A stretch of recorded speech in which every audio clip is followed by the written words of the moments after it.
Kita udah masuki minggu yang kedua dari bulan Januari tahun 2024. Seperti biasa, minggu ini adalah minggu yang kita dedikasikan untuk kita bersama-sama menangkap isi hatinya Tuhan, belajar dari apa yang Tuhan mau untuk menjadi tema kita sepanjang tahun ini. Dan sore ini juga bersama dengan itu saya ingin menyampaikan kepada saudara visi kita untuk 5-10 tahun ke depan. Apa yang akan kita lakukan bersama-sama. Dan ini merupakan memang jangka panjang. Dan saya akan mulai dengan tema kita strength to move forward. Atau kekuatan untuk bergerak maju. Kekuatan untuk berjalan maju. Bukannya diam di tempat, bukannya mundur. Tapi kekuatan untuk bergerak maju. Berapa banyak di antara saudara mau maju dalam hidup saudara? Katakan yes. Saya yakin semua mau. Gak ada seorang pun di antara kita yang kalau ditanya mau hidupnya mau berkembang atau mau semakin mengecil. Pasti mau berkembang. Ditanya mau maju apa mau mundur? Pasti mau maju. Mau jadi semakin sukses apa mau jadi gagal? Pasti semakin sukses. Ya, tapi saya nggak akan bahas mengenai itu semua. Saya ingin membahas bersama-sama bukan akhirnya tetapi prosesnya. Karena setiap kita ngerti kalau prosesnya benar, akhirnya pasti benar.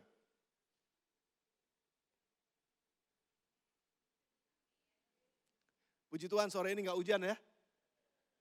Ya saya kalau hujan memang kedinginan, tapi saya yakin saudara nggak kedinginan pada sore ini. Kalau prosesnya benar, pasti hasilnya benar. Dan kita mau sama-sama belajar sore ini prosesnya gitu, karena hasilnya pasti. Kita akan bisa lebih kuat ke depan, kita akan bisa lebih kuat maju, perjalanan kita lebih baik lagi ke depan. Tapi kita mesti punya strength-nya, kita mesti punya kekuatannya. Nah ini yang menjadi tema kita sepanjang tahun ini. Saya ingin mengulang saja sedikit khotbah yang saya sampaikan di akhir tahun 2023, di awal 2024 minggu lalu, dan hari ini menjadi sambungannya. Di akhir dari 2023 saya sampaikan bahwa life is a journey. Hidup adalah sebuah perjalanan. Ada perjalanan yang panjang, ada perjalanan yang pendek. Tapi it doesn't matter panjang atau pendek, yang penting bagaimana kita menggunakan waktu yang Tuhan berikan selama kita hidup dalam perjalanan kita. Jadi seberapa efektif kita menggunakannya di tengah-tengah begitu banyaknya hal yang terjadi di sekeliling kita. Tanggung jawab yang kita punya sebagai suami, istri, sebagai orang tua atau sebagai anak, sebagai karyawan, sebagai pengusaha, sebagai guru, sebagai sudah sebutkan aja profesi saudara. Ada begitu banyak hal di sekeliling kita yang semuanya menuntut perhatian kita. Tapi kita mesti ngerti bahwa waktu kita cuma 24 jam. Oleh sebab itu kita perlu memprioritaskan mana yang paling penting, mana yang paling urgent, itu yang perlu saya perhatikan. Dan pada saat itu saya sampaikan pada saudara hal-hal yang memang harus kita prioritaskan. Dan saya berharap saudara bisa mengingat kembali apa yang saya sampaikan itu karena itu sangat penting buat kita. Lalu yang kedua minggu lalu saya sampaikan juga bahwa dalam perjalanan itu kita juga memerlukan iman. Iman adalah dasar dari segala sesuatu yang kita harapkan. Semua orang berharap, semua orang punya pengharapan. Kenapa orang kerja? Pasti punya harapan. Kenapa orang menikah? Pasti punya pengharapan. Kenapa orang bersahabat dengan satu dengan yang lain? Pasti punya harapannya apa? Kenapa sudah datang ke gereja? Pasti punya harapan. Setiap orang kita dikendalikan oleh harapan, hope, ada harapan buat masa depan yang saya bisa rasakan bahwa ini kebutuhan dan ini kita harus capai ke sana. Tapi dasarnya harus iman. Iman adalah dasar dari harapan kita. Dan selain iman, yang kita harapkan di dalam Tuhan itu pasti akan tercapai. Harapan kita pasti akan tercapai. Pasti kita akan sampai di harapan kita. Karena ada jaminannya, bukti dari segala sesuatu yang tidak kita lihat. Itu jaminannya. Jadi kalau kita berharap di dalam Tuhan, harapan kita itu gak pernah sia-sia. Tetapi bukan cuma sekedar harapan yang tidak sia-sia. Ada jaminannya pasti akan terjadi. Karena Tuhan adalah jaminannya. God is our shield. Itu sebagai pelindung buat kita. Jaminan yang memprotek semua harapan kita di dalam Tuhan. That is faith. Itulah iman dan kita perlu iman. Dan hari ini saudara, minggu yang ketiga ini saya ingin sampaikan kepada saudara bahwa dalam perjalanan kita juga, kita memerlukan kekuatan agar bisa terus bergerak maju. Kita butuh kekuatan untuk bisa berjalan maju. Ada banyak orang yang berhenti di tengah jalan karena udah gak kuat. Berhenti di tengah jalan karena putus asa. Gak sanggup lagi untuk melanjutkan perjalanan kehidupannya yang menuju ke masa depan. Tapi selalu saja terikat di masa lalu. Jadi ini yang perlu kita pelajari sama-sama. Kekuatan apa yang perlu kita miliki untuk kita bisa terus berjalan maju di dalam kehidupan kita. Berapa banyak di antara saudara mau maju katakan saya mau. Saya mau juga sama saudara, kita juga mau. Nah saya mulai Efesus pasal yang ke-6 ayat yang ke-10. Saudara siap untuk firman Tuhan? Memang kalau sore ini agak sedikit lebih sepi sih saudara, saya ngerti. Karena mungkin lagi nungguin makan malam nih. Apalagi kalau udah buka puasa. Ntar mau makan ini, mau makan itu dan lain sebagainya. Efesus 6 ayat yang ke-10. Oke, saudara siap untuk firman ini? Saya mau kita baca bersama-sama. 1, 2, 3. Akhirnya, hendaklah kamu kuat di dalam Tuhan. Di dalam kekuatan kuasanya. Jadi Paulus katakan dengan sangat baik sekali, dia katakan hendaklah kamu kuat. Cuman kekuatan kamu harus di dalam Tuhan. Bukan kekuatan yang di luar Tuhan. Nah saudara, kita bisa punya kekuatan kita di luar Tuhan. Bisa. Oh, ada banyak orang di dalam dunia ini mencari kekuatan yang di luar Tuhan. Kekuatannya entah pakai jimat, kekuatannya pakai ilmu, kekuatannya pakai seni bela diri supaya bisa mempertahankan dirinya, kekuatannya memperbesar otot badannya, karena semakin besar otot badannya dia semakin kuat. Enggak masalah, maksud saya bukan pakai jimat, enggak masalah, bukan. Tapi sudah memperbesar tubuh saudara, enggak jadi masalah. Tapi ada banyak orang salah justru menggunakan kekuatan-kekuatan dalam dunia ini, dan mereka berharap supaya kekuatan itu akan menjadi proteksi buat mereka, perlindungan buat mereka. Saudara, firman Tuhan katakan begini, diberkatilah orang yang mengandalkan Tuhan, terkutuklah orang yang mengandalkan manusia. Itu firman Tuhan dengan jelas. Jadi kekuatan kita seharusnya ada di dalam Tuhan, bukan apa yang ada dalam dunia ini. Ada orang yang belajar sampai S2, S3, karena itu dianggap sebagai kekuatannya. Bagus, saudara, nggak jadi masalah punya S2, S3. Tapi bukan itu sumber kekuatan kita. Harusnya sumber kekuatan kita adalah Tuhan. Jadi sekali lagi, ada yang kekuatannya memang ada di dalam Tuhan, dan kekuatannya ada di luar Tuhan. Dan orang yang mengandalkan Tuhan, dia diberkati. Orang yang mengandalkan kekuatan sendiri, terkutuk. Itu kata firman Tuhan. Jadi Tuhan mau supaya kekuatan kita itu ditaruh di dalam Tuhan. Betul saudara, kita bisa kita bisa berhasil dengan kekuatan yang ada dalam dunia ini. Tetapi itu akan menjadi sementara, dan itu gak akan berlangsung lama karena sangat terbatas. Tapi kekuatan Tuhan itu tidak terbatas. Nah saudara bisa punya S2, S3 tapi di dalam Tuhan. Saudara punya kekuatan-kekuatan yang lain. Saudara mungkin punya relasi, rekan-rekan bisnis dan lain sebagainya menjadi kekuatan saudara. Tetapi sesungguhnya ini adalah kekuatan yang berasal dari Tuhan. Kita akui ini dari Tuhan. Bukan karena kekuatan saya sendiri, tapi ini semua dari Tuhan. Saya merasakan bahwa kekuatan yang ada di dalam saya, ini semua dari Tuhan. Saudara mau pilih yang mana? Tuhan adalah kekuatanku, atau kekuatanku adalah Tuhan? Ini mirip-mirip nih, tipis nih saudara bedanya. Tuhan adalah kekuatanku, atau kekuatanku adalah Tuhan. Nah ini beda saudara. Jadi kalau Tuhan adalah kekuatan kita, berarti kita hidup di dalam Tuhan dengan semua kekuatan yang Dia percayakan kepada kita. Tapi kita mengakui bahwa sumber kekuatan saya adalah Tuhan. Tetapi sementara kalau kita bilang bahwa kekuatanku adalah Tuhan, Tuhan bisa jadi gak ada di situ. Yang ada adalah kekuatan saya sendiri. Ini kekuatan saya, ini kebisaan saya, ini kemampuan saya. Nah, saudara, pada sore hari ini proses yang pertama yang perlu kita ngerti adalah di mana kita taruh kekuatan kita untuk bisa berjalan maju. Kalau kekuatan kita taruh dengan kekuatan kita sendiri, di dalam kekuatan kita sendiri, dalam kemampuan kita sendiri, dalam hikmat kita sendiri, dalam kepandaian dunia yang ada di dalam dunia ini, buat kita diri sendiri, buat diri kita sendiri, maka itu gak akan berlangsung lama, gak akan kuat, gak rapuh saudara. Tetapi kalau kita taruh kekuatan kita di dalam Tuhan, itu adalah kekuatan yang sesungguhnya. Dan dia gak akan pernah habis. Yang bersama dengan saya katakan amin saudara. Nah ada 3 kekuatan yang saya mau saudara catat sama-sama, ini yang mau kita bangun. Ada 3 kekuatan yang perlu kita miliki supaya kita bisa moving forward. Supaya kita bisa berjalan maju. Kita gak stuck di tempat kita. Kita gak berhenti bahkan mundur dalam kehidupan kita. Kita akan maju dalam kehidupan kita karena kekuatan ini. Ada 3 kekuatan. Kekuatan yang pertama adalah kekuatan sebuah visi. Bicara mengenai visi, bicara mengenai tujuan. Bicara mengenai sesuatu yang ada di depan. Bicara mengenai sesuatu yang mungkin belum terjadi, tetapi kita udah bisa lihat apa yang belum kita bisa lihat. Kita bisa melihat bukan dengan mata jasmani, kita lihatnya dengan mata roh, dengan mata pikiran kita. Kita bisa bayangkan apa yang akan terjadi 10 tahun yang akan datang. Kita bisa bayangkan apa yang terjadi 5 tahun yang akan datang. Kita bisa bayangkan apa yang ada di masa depan kita dan kita doakan itu di dalam Tuhan. Kekuatan sebuah visi lah yang akan mendorong kita untuk bisa bergerak maju. Nah, saudara, kita baca ayatnya. Filipi pasal yang ketiga, ayat yang ke-13 dan 14. Ini tulisannya Rasul Paulus. Jadi Paulus itu, kita tahu ceritanya. Paulus nanti saya ceritain sedikit di belakang. Tetapi Paulus berkata begini kepada orang-orang di Filipi. Saudara-saudara, aku sendiri tidak menganggap bahwa aku telah menangkapnya. Tetapi ini yang kulakukan. Aku melupakan apa yang telah di belakangku dan mengarahkan diri kepada apa yang di hadapanku. Dan berlari-lari kepada tujuan untuk memperoleh hadiah, yaitu panggilan sorgawi dari Allah dalam Kristus Yesus. Paulus ngerti bahwa hidupnya itu masa depannya ada di depan.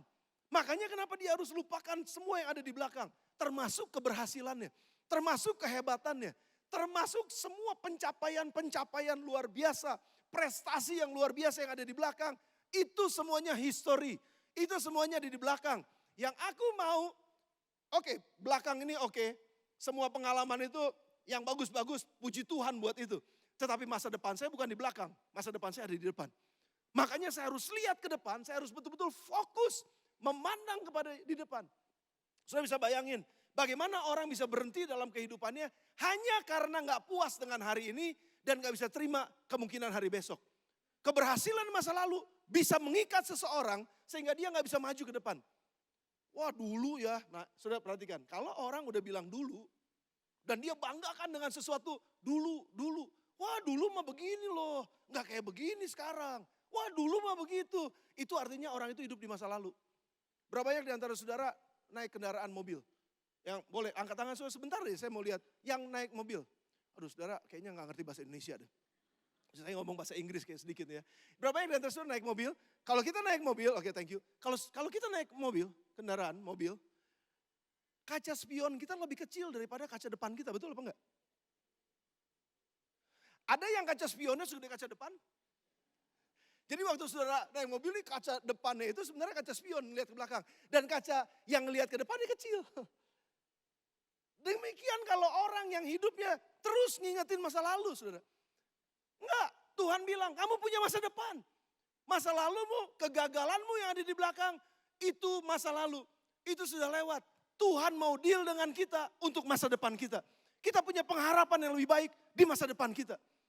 Itu yang Tuhan mau. Katakan amin kalau sudah setuju dengan saya. Kita hidup untuk masa depan, bukan untuk masa lalu. Masa lalu udah berlalu. Sekali lagi, kalau ada di antara saudara gagal di masa lalu, kegagalan saudara di masa lalu bukan berarti pintu tertutup untuk masa depan. Karena Tuhan kita adalah Tuhan yang ada di masa lalu, masa sekarang, dan masa depan. Dan dia peduli kepada masa depannya kita.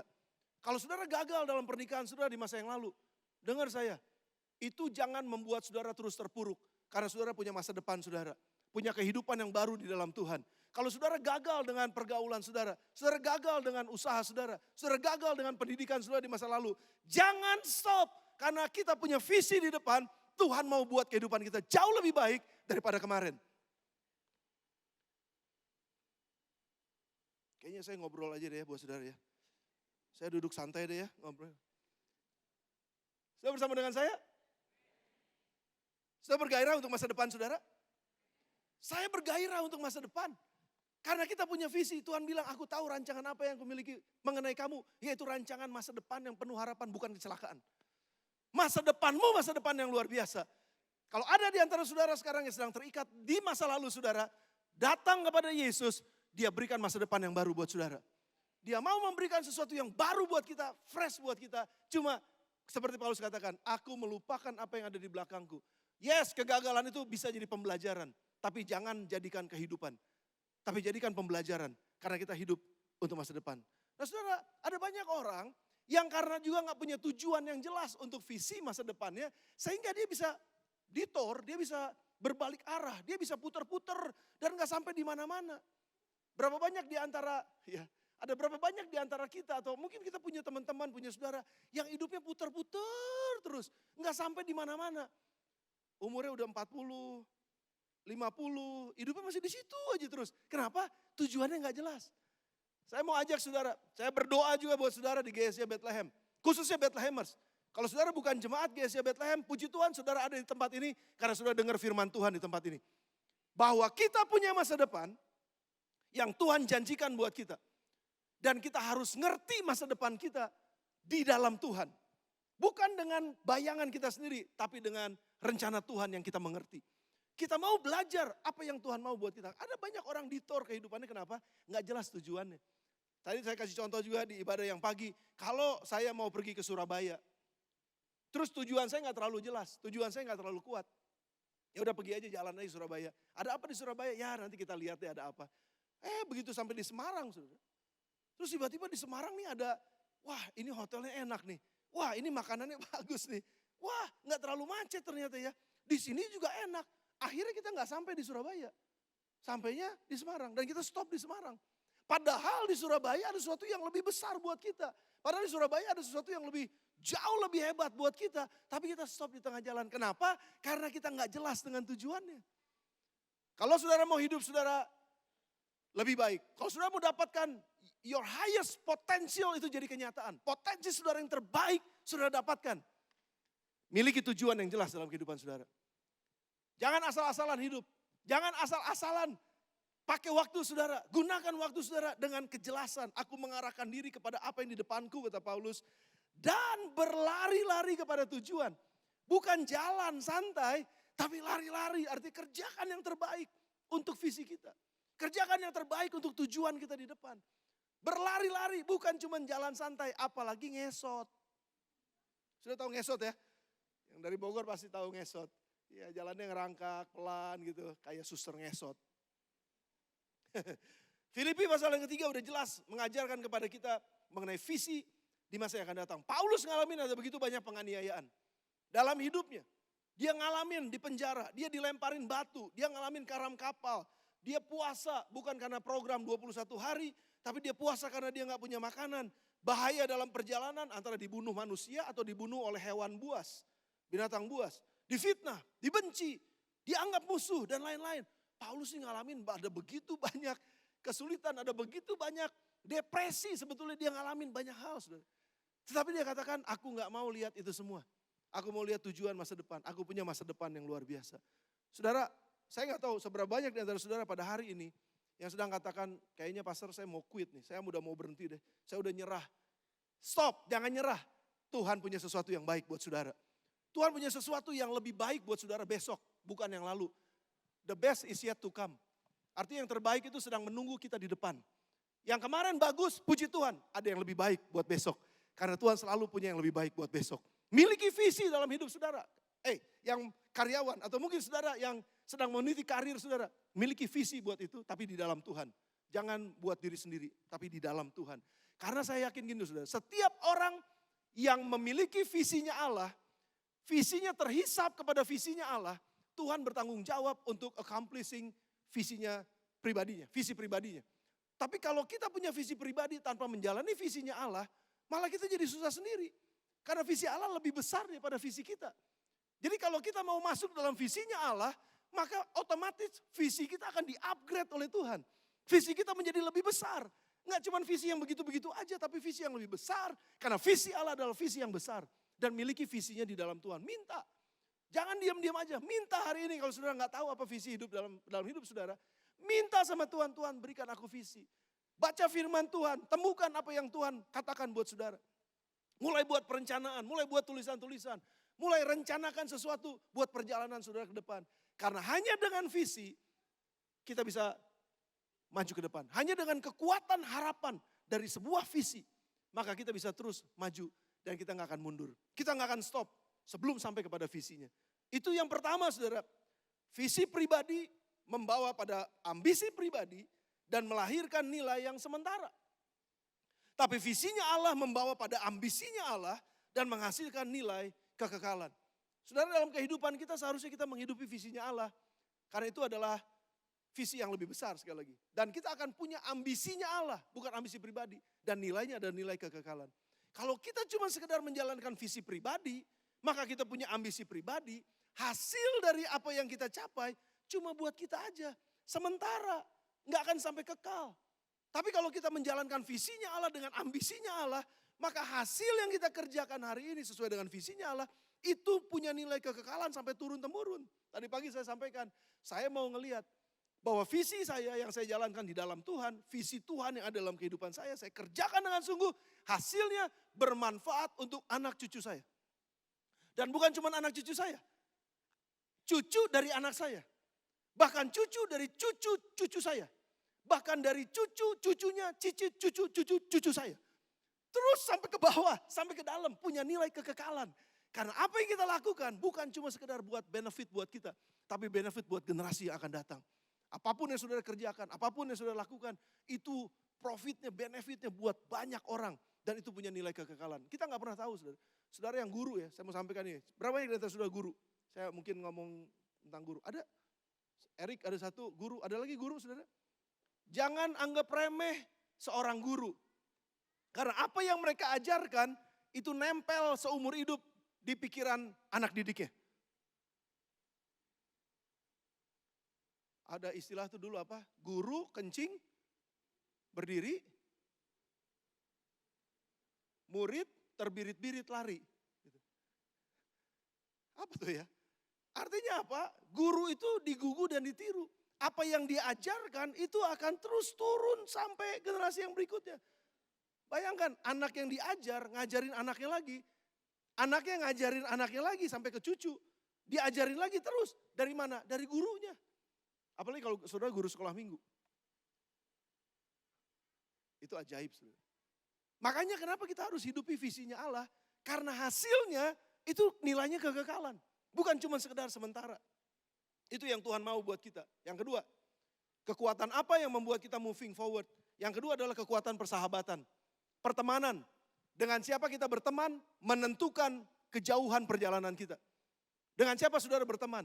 Ada orang-orang yang berteman, asal-asalan berteman dengan teman-teman yang gak baik, dengan teman-teman yang gak kenal Tuhan, dengan teman-teman justru bisa menjerumuskan kehidupannya, bukan mengangkat hidupnya tapi menjatuhkan kehidupannya. Dengan siapa kita bergaul menentukan seberapa jauh kita bisa berjalan. Saya baca dulu ayatnya. Dalam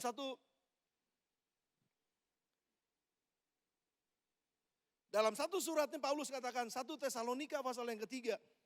Lalu kami mengirim Timotius, saudara yang bekerja dengan kami untuk Allah dalam pemberitaan Injil Kristus. Untuk menguatkan hatimu dan menasihatkan kamu tentang imanmu. Supaya jangan ada orang yang goyang imannya. Karena kesusahan-kesusahan ini, kamu sendiri tahu bahwa kita ditentukan untuk itu. Saudara, latar belakang surat ini adalah begini. Paulus mendirikan gereja di Timotius kira-kira selama 3 minggu. Dia masuk ke Tesalonika, dia dapatkan orang-orang di sinagoga, lalu dia mengajar firman, banyak orang percaya. Lalu selama 3 minggu Paulus harus pergi lagi. Tapi ini belum terbentuk kepemimpinannya. Paulus tunjuk beberapa orang sebagai pemimpin. Nah dalam kondisi seperti itu, mereka jemaat baru diperhadapkan dengan ajaran-ajaran sesat. Diperhadapkan dengan masalah-masalah yang begitu banyak. Masalah ekonomi, masalah politik, masalah masyarakat. Mereka juga sendiri dianggap, kekristenan pada saat itu dianggap sesat. Jadi mereka ini teraniaya sebetulnya. 3 minggu, pemimpin masih muda, banyak ngalamin kesusahan. Dan Paulus kirimkan katanya, Paulus kirimkan Timotius sebagai saudara yang bekerja untuk Allah dalam pemberitaan Injil Kristus. Untuk menguatkan hatimu. Jadi ada teman-teman yang dengan siapa kita bergaul, itu akan menolong kita, itu akan membuat kita semakin kuat ketika kita menghadapi pencobaan. Dikatakan di sana, jangan ada yang goyang imannya karena kesusahan-kesusahan ini. Kamu sendiri tahu bahwa kita ditentukan untuk itu. Ada orang yang ngalamin kesusahan, tapi ketika ada teman, dia akan diangkat. Saudara, berapa banyak di antara kita mengerti bahwa berbahagialah orang yang tidak berjalan menurut nasihat orang fasik. Tidak berdiri di jalan orang berdosa. Yang tidak duduk dalam kumpulan pencemooh. Mereka disebut bahagia. Dengan siapa kita bergaul, kita akan disebut berbahagia. Bahkan Yesus sendiri ketika dia ada di dalam pergumulan yang begitu berat, 1 malam sebelum dia disalibkan. Yesus ajak teman-temannya, Petrus, Yohanes, Yakobus. Bro, ikut saya. Saya perlu berdoa, saya perlu ditemenin. Karena saya sedang merasa takut. Seperti mau mati rasanya kata Yesus. Yesus sendiri membutuhkan seorang sahabat. Yesus membutuhkan seorang teman dalam masa-masa sulitnya. Bagaimana kita bisa moving forward? temukan sahabat sejati saudara. Dan bergaulah dengan dia. Dan doa saya, di gereja ini kita ada life group. Di gereja ini kita ada pemimpin-pemimpin rohani yang bisa jadi mentor. Yang bisa menjadi sahabat buat kita. Atau ada orang-orang yang memang bergaul dengan kita dan ajak mereka untuk bisa berdoa bersama. Ajak mereka untuk bisa mencurahkan isi hati saudara. Saya lagi dalam keadaan kesulitan. Ayo kita berdoa bersama-sama. Dan persahabatan itu perlu dibangun karena perlu waktu. Karena persahabatan itu isinya adalah trust, percaya. Kita nggak mungkin bisa bersahabat dengan seorang yang kita nggak percaya. Tapi kalau kita percaya dan itu sudah terbangun saudara, di situ ada kekuatan yang luar biasa untuk menolong kita bisa berjalan maju. Yang ketiga, kekuatan apa yang membuat kita bisa moving forward? Yang ketiga adalah kekuatan hati. Kuat hatinya. 2 Tawarikh pasal yang ke-15. Saya mau cerita dulu buat saudara. Latar belakang dari cerita ini. Saudara bersama dengan saya katakan amin. Yes. 2 Tawarikh pasal yang ke-15 ayat yang ke-7 sampai dengan ayat yang ke-8. Ini latar belakangnya begini, ada raja yang namanya Raja Asa. Pada sebelum zaman Raja Asa, itu ada raja-raja sebelumnya itu Raja Yehuda yang melakukan banyak kejahatan, jauh dari Tuhan. Bahkan sampai dikatakan kalau saudara baca dalam ayat sebelumnya, itu Israel tuh tempat yang berbahaya. Orang yang keluar dari rumah belum tentu bisa pulang ke rumah. Itu saking bahaya ya saudara. Orang yang mau beli apa gitu di toko sebelah gitu, ya terus gak bisa pulang lagi karena apa? Dirampok di tengah jalan, dibunuh di tengah jalan. Karena saking berbahayanya. Dan dalam keadaan itulah Asa menerima kepemimpinan sebagai raja. Dan dia juga galau hatinya, gak kuat hatinya. Tapi Tuhan sayang sama Asa karena Asa memutuskan untuk mencari Tuhan. Lalu ada seorang nabi yang namanya Nabi Azaria bin Obed datang kepada Raja Asa dan katakan seperti ini. Tetapi kamu ini, kuatkanlah hatimu, jangan lemah semangatmu karena ada upah bagimu. Ketika Asa mendengar perkataan nubuatan yang diucapkan oleh Nabi Azaria bin Obed itu, ia menguatkan hatinya dan menyingkirkan dewa-dewa kejijikan dari seluruh tanah Yehuda dan Benyamin dan dari kota-kota yang direbutnya di pegunungan Efraim. Ia membarui mezbah Tuhan yang ada di depan balai bait sucinya Tuhan. Sudah lihat, dalam kondisi takut, dalam kondisi tanggung jawab, yang diterima itu begitu berat, begitu besar. Dia perhatikan bagaimana kesejahteraan rakyatnya. Dalam hati yang kayaknya, apa mungkin saya bisa Tuhan? Hatinya ciut. Dan di situ ada seorang nabi yang katakan, kuatkan hatimu, jangan lemah semangatmu, karena ada upah bagi usahamu. Saya mau bicara buat saudara pada malam hari, dan saya gak tahu kepada siapa saya juga berbicara. Siapa yang membutuhkan ini? Ketika hari ini saudara katakan, Pastor saya udah gak kuat nih. Pastor saya kayaknya mau nyerah nih. Firman Tuhan datang kepada saudara sore ini. Kuatkanlah hatimu, jangan lemah semangatmu, karena ada upah bagi usahamu. Kalau engkau sedang mengusahakan saat ini, restorasi dalam kehidupan keluargamu, dan sepertinya engkau mau menyerah, jangan menyerah, kuatkan hatimu, jangan lemah semangatmu, karena ada upah bagi usahamu. Kalau engkau sedang bekerja hari ini, dan engkau sepertinya rasanya tertekan. Sepertinya engkau rasanya, kenapa Tuhan terjadi hal-hal yang seperti ini? Saya udah gak tahan Tuhan, saya mau berhenti aja. Saya mau katakan firman ini buat saudara. Kuatkanlah hatimu, jangan lemah semangatmu, karena ada upah bagi usahamu. Yang percaya katakan amin saudara. Nah, saya mau kita baca yuk bersama-sama. Kita baca bersama-sama ya. Kalau saudara ada di antara saudara yang saat ini sedang lemah. Mari kita baca ini. 1, 2, 3. Kuatkanlah. Kita baca yang merah saudara. Ada di sana? Oh enggak ada. Yang merah, sorry saya pikir sudah ada baca di atas. Yang merah, 1, 2, 3. Kuatkanlah hatimu, jangan lemah semangatmu, karena ada upah bagi usahamu. Saudara, saya mau saudara sekarang sebutkan, kalau saudara sedang takut, kalau saudara sedang patah semangat sekarang, katakan kepada diri saudara, baca ayat ini, kuatkanlah hatimu, sebut nama saudara. Kuatkanlah hatimu, Arif Multi. Jangan lemah semangatmu, Arif Multi.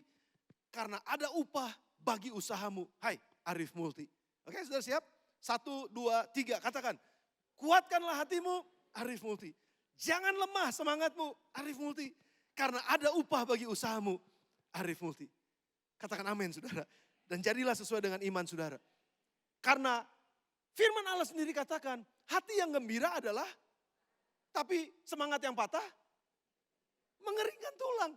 Jadi kalau semangat kita patah, kering tulangnya apapun yang mau kita lakukan, kropos. Nggak kuat saudara.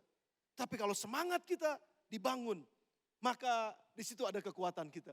Di situ ada keberhasilan kita. Makanya kenapa kekuatan hati menjadi kekuatan yang perlu kita bangun bersama-sama. Satu, kekuatan visi, kita bangun visi kita. Yang kedua, kekuatan persahabatan, bangun persahabatan kita. Perlengkapi diri kita dengan orang-orang yang baik yang ada di sekitar kita yang akan menjaga hidup kita. Dan yang ketiga, kekuatan hati. Kenapa harus kuat di dalam Tuhan? Tadi di awalnya dikatakan, hendaklah kamu kuat di dalam Tuhan. Kenapa harus kuat di dalam Tuhan? Karena tanpa Tuhan, visi kita, persahabatan kita, dan semangat kekuatan hati kita, itu bisa memberatkan bahkan bisa membebani kehidupan kita. Oh ya, saya punya visi di luar Tuhan. Wah, saya kerja keras, saya belajar ini, belajar itu, supaya saya bisa mencapainya. Saya bisa bersahabat dengan siapa aja dan saya temukan teman-teman. Tapi ternyata dalam persahabatan bisa terjadi persahabatan yang toksik. Persahabatan yang merusak. Kalau di luar Tuhan. Dan semangat saya bisa jadi semangat yang semu. Semangat yang enggak sebenarnya. Kekuatan yang bukan sebenarnya dari Tuhan. Dan itu juga semu. Saya bisa dengar motivator-motivator, saya bisa baca, saya bisa belajar, saya bisa bayar motivator-motivator. Tetapi semangatnya enggak akan everlast tanpa Tuhan di dalamnya. Jadi makanya kenapa kita perlu Tuhan untuk visi kita. Perlu Tuhan untuk persahabatan kita. Perlu Tuhan untuk kekuatan hati kita dan semangat kita. Karena di dalam Tuhan, ini yang saya mau bagikan buat saudara. Ada hal yang luar biasa yang Tuhan sudah sediakan untuk kemenangan kita. Nah, saya mau kasih contoh buat saudara apa yang dialami oleh seorang nabi yang namanya Elia. Saya kasih tahu latar belakangnya dulu sedikit saudara. Ada seorang nabi namanya Elia, ini nabi besar, nabi yang luar biasa. Dan ini adalah nabi yang mengalahkan 450 nabi-nabi Baal. Saya bisa bayangin, 450 lawan dia sendiri. Lalu dia tantang 450 nabi Baal. Ini semua orang baik sudah. 450 nabi Baal di hadapannya dia tantang. Kalau kamu bisa turunin api untuk membakar mezbah korbanmu, itu Tuhan yang benar. Tapi kalau nggak bisa, itu Tuhan yang salah. Ditantang di depan ribuan orang Israel. Dan mulailah nabi-nabi Baal ini dia potong kambing domba, dia taruh di mezbah, mereka taruh di mezbah, lalu mereka mulai nari-nari, mereka mulai korek-korek diri mereka, dijarah diri mereka. Dari pagi sampai sore nggak ada api yang turun, karena memang nggak boleh pakai api, mesti dari sorga turun. Dan yang paling luar biasanya, korban mezbah mereka itu harus disiram sama air. Supernatural, melawan hal yang natural. Dan sampai sore Elia nungguin, mana apinya nggak turun-turun kan? Nah waktu apinya nggak bisa turun-turun, mulai Elia memperkatakan sesuatu yang mengolok-olok mereka. Maafkan saya pakai kata bahasa yang asli di Alkitab bilangnya begini. Tuhan kamu lagi mencret-mencret ya, gitu kira-kira. Tuhan kamu lagi ada di toilet ya, nggak beres-beres di toilet. Makanya nggak beresin ini, nggak turunin api buat kamu. Berarti Tuhanmu mati. Mereka semua diam, Elia mulai ngebangun mezbahnya. Dia potong kambing domba, taruh di atas mezbahnya. Lalu dia bilang, dia bikin parit di sekelilingnya. Siram air sebanyak-banyaknya sampai airnya habis. Siram semua air sampai digenangi oleh air. Sudah bisa bayangin. Mau lempar api apa supaya bisa nyala. Nggak ada, api manusia nggak bisa menyalakan itu. Tapi api Tuhan nggak ada yang mustahil. Api sorga nggak ada yang mustahil untuk bisa menyalakan walaupun itu di atas air. Dan ketika Elia katakan api Tuhan akan turun dari sorga. Saat itu juga itu yang basah kuyup dibakar oleh api dan dimakan habis oleh api. Itu mujizat yang luar biasa. Ini kan hebat saudara, Elia nabi yang hebat. Itu dia bunuh 450 Baal karena itu penyembah dewa-dewa yang salah membuat orang Israel akhirnya jadi nggak mau bertobat. Akhirnya mereka semuanya dimusnahkan. Tetapi saudara apa yang terjadi?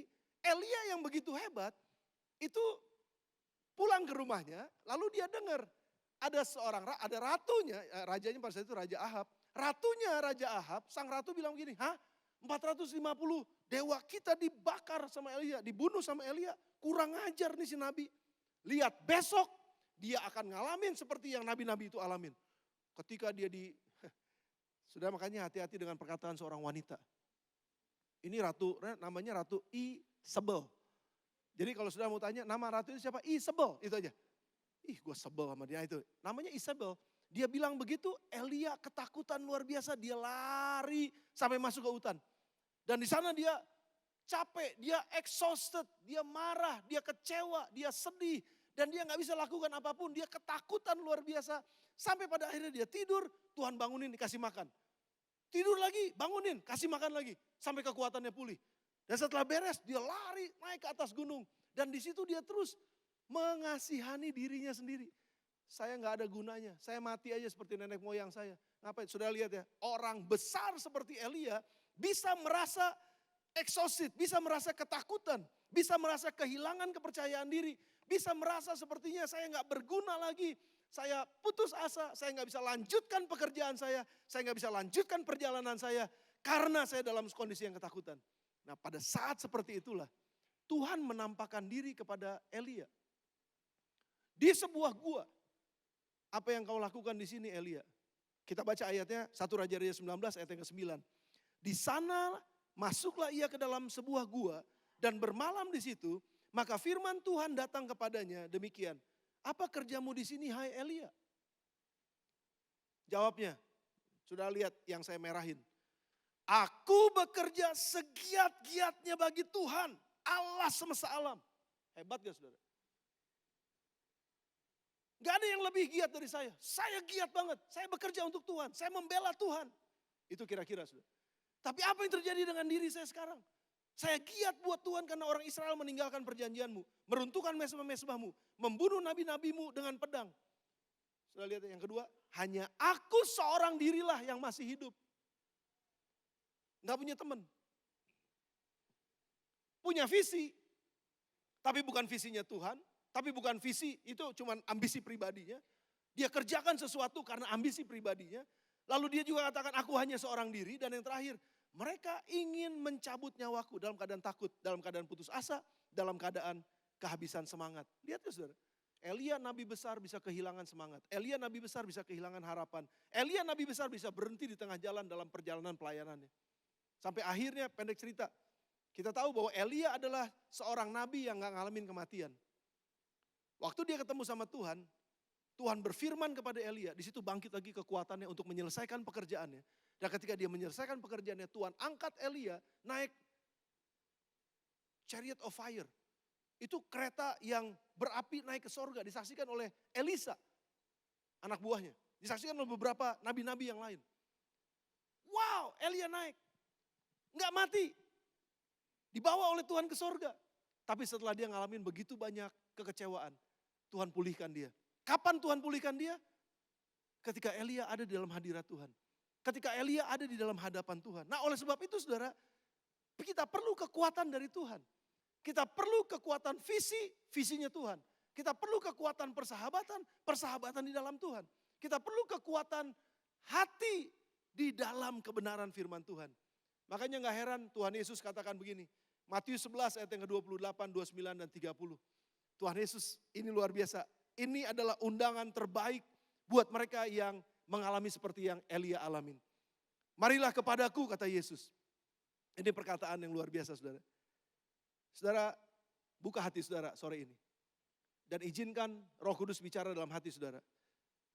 Yesus mengundang mereka yang letih lesu dan berbeban berat. Marilah datang kepadaku, mari kepadaku. Semua yang letih lesu dan berbeban berat. Aku akan memberikan kelegaan kepadamu. Pikulah kuk yang kupasang dan belajarlah padaku. Karena aku lemah lembut dan rendah hati. Dan jiwamu akan mendapat ketenangan. Sebab kuk yang kupasang itu enak dan bebanku pun ringan. Saudara lihat ya, kata yang saya merahin itu ada dua kata. Letih lesu dan berbeban berat. Dalam bahasa Inggrisnya disebut labor and heavy laden. Labor artinya memang pekerja, orang yang bekerja. Bekerja keras, bekerja dengan sungguh-sungguh. Capek saudara. Dan yang kedua, heavy laden. Artinya apa? Pikirannya dipenuhi, syarat oleh begitu banyak hal. Yang membuat dia capek, yang membuat dia letih, yang membuat dia lelah. Berapa banyak di antara saudara pada sore hari ini yang datang, lagi kecapean kerja, lagi kecapean ngerjain tugas. Dan bukan cuma sekedar capek tubuhnya, tapi capek pikirannya. Saudara sedang menghadapi masalah, itu masalah keluarga satu, masalah pekerjaan dua, masalah persahabatan tiga, masalah-masalah sama RT RW mungkin 4, masalah sama pajak 5, masalah keuangan 6. Ada begitu banyak masalah, nempel semua ada di dalam kepala, penuh sesak. Dan saudara gak bisa tidur. Hari ini ada undangan buat kita semua. Dan Yesus katakan, Mari kepadaku, kamu yang letih lesu dan berbeban berat. Aku akan memberikan rest buat kamu. Aku akan memberikan istirahat yang cukup buat kamu. Dan kamu akan menjadi kuat kembali. Asal kamu mau datang kepadaku. Saudara lihat gak? Ada dua kebenaran di sini yang saya mau seberangkan buat saudara. Bahwa di dalam ayat ini, Yesus katakan ada dua kata beban. Yang pertama sebelum datang kepada Yesus. Kita adalah orang-orang yang berbeban berat. Letih lesu dan berbeban berat. Tapi datang kepadaku, kata Yesus, di dalam letih lesu dan berbeban beratmu, datang kepadaku, belajar daripadaku, pikul kuk yang kuberikan, yang kupasang, dan perhatikan, kuk yang kupasang itu enak dan bebanku pun ringan. Sudah lihat ya? Sudah perhatikan? Di luar Tuhan, semua beban kita jadi terasa berat. Tapi ketika kita datang kepada Tuhan, maka Tuhan akan memberikan rest buat kita. Dia akan menyejukkan hati kita. Dia akan memberikan kekuatan buat hati dan roh kita. Sehingga mungkin masalahnya sama. Mungkin bebannya beratnya sama. Tapi ketika kita punya rest di dalam Tuhan, beban yang sama jadi ringan.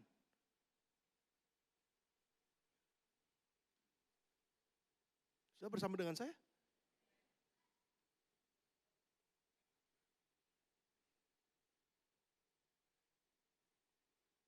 Ini ada masalah keluarga. Tuhan, saya bingung dengan masalah ini. Tuhan, saya berbeban berat dengan ini. Tuhan, kenapa ini bisa terjadi? Tuhan, sepertinya saya nggak sanggup seperti ini. Tuhan bilang, datang kepadaku. Sudah bisa bayangin ya? Kerjaan banyak, pikiran banyak luar biasa, beban berat gitu. Terus hatinya jengkel, mangkel dan berat. Beban yang banyak tambah berat. Tapi beban yang sama, tapi hatinya enteng. Hatinya bersuka cita. Hatinya punya semangat. Karena semangat yang patah mengeringkan tulang, tapi hati yang gembira adalah obat. Jadi begitu datang sama Tuhan, dia memberikan kelegaan kepada kita. Disitulah letak kekuatan kita. Sehingga beban yang ada walaupun sama beratnya, jadi ringan. Karena hati kita diberikan kelapangan sama Tuhan. Diberikan ketenangan oleh Tuhan. Makanya datang kepada Tuhan dan I will give you rest. Paulus pernah katakan dalam 2 Korintus pasal yang keempat ayat 16. Sebab itu kami tidak tawar hati. Hatinya jangan sampai tawar, sudah. Tapi meskipun manusia lahiriah kami semakin merosot, namun manusia batiniah kami dibaharui dari sehari ke sehari. Batinnya yang penting kuat. Dan bagaimana batin roh hati kita kuat kalau kita menantikan Tuhan. Kalau kita datang kepada Tuhan, Dia yang akan ngurus hati kita dan Dia akan memperbaharui hati kita. Mari baca bersama dengan saya tutup dengan ayat ini yang terakhir. Yesaya pasal 40 ayat 28 sampai dengan 31, ini ayat yang akan kita bahas sepanjang tahun ini. Tidakkah kau tahu dan tidakkah kau dengar? Tuhan ialah Allah kekal yang menciptakan bumi dari ujung ke ujung. Sudah perhatikan, Dia kerja jadiin bumi dari ujung ke ujung. Saya nggak bisa bayangkan bagaimana beratnya Tuhan bekerja. Tapi bagi Tuhan, apa dibilangnya? Ia tidak menjadi lelah dan tidak menjadi lesu. Tuhan punya kekuatan ketika Dia bekerja, nggak jadi lelah, nggak jadi lesu. Bagaimana pusingnya Tuhan membuat bumi dari ujung ke ujung. Dia nggak pusing karena apa? Tidak terduga pengertiannya. Dan Allah yang seperti ini ngundang saudara dan saya ketika mumet, ketika capek, ketika nggak bisa maju lagi dalam perjalanan kita. Ketika kita stuck karena kesusahan-kesusahan dan beratnya beban hidup ini. Tuhan undang kita datang. Kenapa? Karena Dia memberi kekuatan kepada yang lelah dan menambah semangat kepada yang tiada berdaya. Orang-orang muda yang sering dikatakan punya tenaga yang banyak, punya energi yang luar biasa, punya semangat yang besar. Orang-orang muda bisa menjadi lelah dan lesu. Teruna-teruna bisa jatuh tersandung. Tapi ayat yang ke-31 ini yang luar biasa. Baca bersama dengan saya. 1, 2, 3. Tetapi orang-orang yang nantikan Tuhan dapat kekuatan yang baru. Amin. Mereka seumpama raja wali yang naik terbang dengan kekuatan sayapnya. Mereka berlari dan tidak menjadi lesu. Mereka berjalan dan tidak menjadi lelah. Orang yang menantikan Tuhan. Ini akan kita lakukan sepanjang tahun ini. Di dalam pekerjaan kita, dalam visi kita mencapai visi kita. Kita juga mau membangun network, persahabatan di sekeliling kita. Karena itu yang akan menolong kita, menguatkan kita untuk berjalan terus maju. dan juga menguatkan hati kita, menguatkan energi yang ada di dalam kehidupan kita. Hanya satu caranya. Nantikan Tuhan, dia akan dapatkan kekuatan yang baru. Seumpama Raja Wali yang naik terbang dengan kekuatan sayapnya. Mereka berlari. Sekali lagi saudara, ayat ini gak berlaku buat mereka yang malas. Ayat ini gak berlaku buat mereka yang maunya cuman enak-enakan, nganggur-ngangguran, ongkang-ongkang kaki. No. Ayat ini bukan buat itu. Ayat ini buat mereka yang sedang bekerja dengan sungguh-sungguh. Sedang membangun kehidupan dengan sungguh-sungguh. Mereka akan berlari dan tidak menjadi lesu. Kalaupun mereka mau istirahat, mereka berjalan. Tapi tidak menjadi lelah. Ini yang saudara dan saya akan terima. Bapak Ibu diberkati oleh Tuhan. Apa visi kita pada sore hari ini? Apa yang menjadi kerinduan saudara, harapan saudara pada sore hari ini? Apa yang membuat juga saudara gak bisa terusin maju dalam mencapai tujuan saudara? Ingat, hendaklah kita kuat di dalam Tuhan. Minta kekuatan dari Tuhan. Gimana caranya? Nantikan Tuhan. Gimana caranya? WPDA. Saudara punya waktu bersama dengan Tuhan. Doa 21 hari yang sedang kita lakukan, ini hari yang ke-7. Besok ada yang ke-8. Ini sebenarnya saat dimana kita bisa menantikan Tuhan. Cari wajahnya Tuhan. Tuhan, apa yang kau mau buat saya? Tuhan, apa yang kau mau buat keluarga saya? Tuhan, apa yang kau mau buat usaha saya? Tolong saya Tuhan, bukakan, singkapkan, tunjukkan buat saya jalannya. Apa yang Tuhan mau lakukan buat saya? Saya mau nantikan Tuhan. Karena pada saat itu dia akan memberikan kekuatan yang baru. Dia akan memberikan semangat yang baru. Dalam nama Tuhan Yesus. Tundukkan kepala saudara sebentar aja. Saya belum selesai dengan khotbah ini. Tapi saya mau kita akan nyanyikan satu pujian. Kita akan nyanyikan satu pujian yang udah lama gak dinyanyiin saudara. Dan saya mau lagu pujian ini menjadi doa kita kepada Tuhan. Lebih dalam lagi ku rindu Kau Tuhan. Yes. Lebih dari segala yang ada. Terima kasih Tuhan. Lebih dalam lagi ku cinta Kau Yesus. Amin. Ku mengasihimu. Seberapa besar saudara mengasihi Tuhan? Seberapa besar saudara mencintai Tuhan? Dan kita katakan, saya juga seberapa besar cinta saya pada Tuhan sih? Ukurannya cuma satu. Sebesar apa saya mentaati dia? Sebesar apa saya melakukan firman-Nya? Sebesar itulah cinta saya kepada Tuhan. Karena Yohanes dengan sangat jelas katakan, apabila engkau mengasihi aku, engkau akan mengikuti segala perintahku. Sebesar apa kasih kita kepada Tuhan? Ukuran satu, sebesar saya mau mentaati dia. Sebesar saya mau melakukan firman-Nya. Ayo datang sama Tuhan. Kalau saudara ada yang dalam kondisi yang saat ini sedang lemah, sudah dalam kondisi yang kayaknya Tuhan saya udah kecewa. Sudah saya udah gak, pastor saya ini udah gak bisa lagi deh kayaknya nerusin. No, jangan menyerah. Masih ada Tuhan yang akan menolong kita untuk berjalan maju. Masih ada Tuhan yang akan menuntun kita, menerobosi apa-apa yang menghalangi perjalanan kita. Tuhan masih ada. Seberapa saudara cinta Tuhan? Mari tundukkan kepala sekali lagi, nyanyikan lagu ini sambil menjadi doa kita kepada Tuhan. Lebih dalam lagi ku rindu Kau Tuhan. Amin Tuhan. Lebih dari segala yang ada.